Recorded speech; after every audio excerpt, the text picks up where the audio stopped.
Saya akan memberikan beberapa hal penting sebagai seorang pribadi manusia. Ya dong, bukan seorang binatang.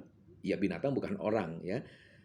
Satu wujud daripada binatang atau wujud daripada tumbuh-tumbuhan. Seorang manusia, what is the human being? But the problem is the human being, there are something so difficult and embarrassing. We should make it something honestly to change it.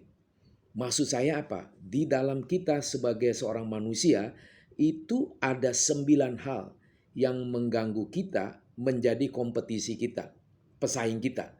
Jadi pesaing kita itu bukan orang lain atau pesaing kita dengan negara lain, tapi sebenarnya pesaing kita ya diri kita sendiri. Nah, saya melihat ada 9 hal pesaing kita itu masing-masing di dalam dirinya. Yang pertama adalah kita manusia seringkali menunda. Kamu dan saya kalau sering menunda di dalam dunia pekerjaan itu akan menjadi rasa bosan dan jenuh dan akhirnya frustasi. Iya dong. Itulah human being. Nah, manusia itu kan ada berpikir, manusia juga ada perasaan, manusia juga ada keinginan. Nah, kalau dia mengerjakan satu tugas, satu proyek, satu ambisi yang sudah kita kerjakan sedemikian rupa yang akan kita capai, tetapi kita tunda. Nah, ini penyakit yang sangat membunuh karakter assassination. Jadi membunuh karakter akhirnya memperlambat seluruh gerak-gerik hidup Anda dan saya. Dan akhirnya melukai langkah hidup kita dalam menata karir. Lah iya dong, hidup kita kan ada karir. Gak mungkin gak ada karir. Gimana kalau kita gak ada karir? Ya tanda kutip gaji kita gak naik, jabatan kita gak naik. Ketiga, harga diri kita makin jatuh. Dan keempat, kita akhirnya gak bisa eksis di dalam perubahan zaman. Kedua, musuh saya terhadap saya sendiri adalah ego. Kalau yang pertama procrastination atau disebut menunda-nunda. Yang kedua ego. Nah, ego itu seringkali menjadi wabah yang mematikan hidup orang itu nggak sadar. Gue juga termasuk seperti itu. Gue ego sama istri, ego sama anak, ego sama teman, ego sama anak buah, ego di dalam hal karakter ini yang melukai sendiri sebenarnya. Dan itu juga membuat Tuhan juga kecewa. Kenapa Tuhan kecewa? Apa hubungannya Tuhan dengan egonya Anda dan saya? Ada dong. Ego itu sesuatu yang harus dibersihkan. Sesuatu yang menjadi keropos dan akhirnya merusak seluruh keberadaan karakteristik Anda dan saya. Nah ini harus dipahami. Gitu ya. Nah yang ketiga adalah menjadi pesaing diri sendiri yang merusak diri kita sendiri, tidak hanya menunda-nunda, tidak hanya ego, tapi yang ketiga adalah unhealthy food yang kita makan. Jadi makanan-makanan yang tidak sehat. Apalagi sekarang lagi COVID. Nah, COVID ini kan sangat merusak. Ya, kita harus jaga kesehatan. Selain vaksin, ya, kita jaga jarak, makanan, istirahat, tidur dan seterusnya. Jadi makanan nggak boleh sembarangan. Kita harus terus-menerus mengubah cara karakteristik kita makan. Makanan apa? Daging apa? Buah apa? Sayur apa? Ya kan? Nasi apa? Minum apa? Semuanya ini mulai kita direformasi, direkonstruksi supaya tubuh kita ini selalu seger, fresh from the oven. Ya, ini menjadi satu ketenangan batin di dalam diri kita. Yang keempat, pesaing diri sendiri adalah masalah knowledge, neglect to learn.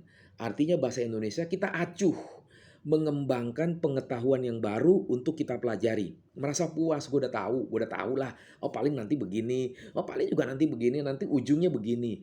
Nah kesimpulan-kesimpulan dasar itulah sebenarnya merusak orang itu, merusak diri sendiri untuk tidak bisa maju, mempertontonkan karakteristik kita masing-masing menjadi satu pribadi yang bernilai berlian. Itu yang sebenarnya akan yang menghambat procrastination, menunda karir kita, menunda untuk belajar sesuatu yang baru. Nah, di belakang gue ini ada ribuan buku. Kenapa? Karena gue merasa bodoh, gue merasa kurang, gue haus, gue pingin segala sesuatu yang baru, yang seger, yang selalu sifatnya nerobos, bukan itu-itu aja, ya kan? Nah, yang kelima, problem diri sendiri yang menjadi musuh, pesaing dalam diri sendiri, ya diri sendiri. Yang kelima ada lack of discipline. Kita nggak pernah disiplin. Disiplin waktu. Ya seperti tadi, disiplin kita selalu nunda.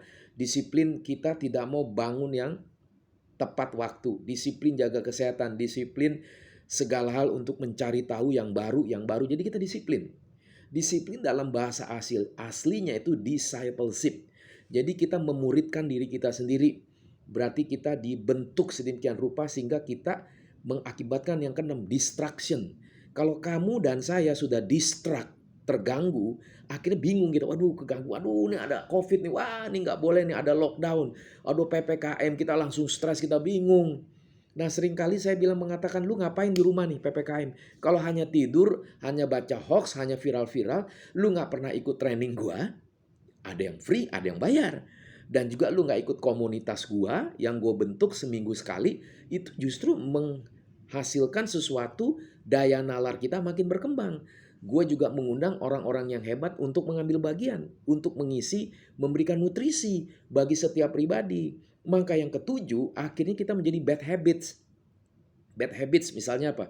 Terus melakukan segala sesuatu yang pornografi, atau bad habits itu sesuatu yang jahat, sesuatu yang kasar, sesuatu yang menuduh, sesuatu yang menjatuhkan karakter orang, atau kita sebut sifatnya mengakibatkan devastated self devastation.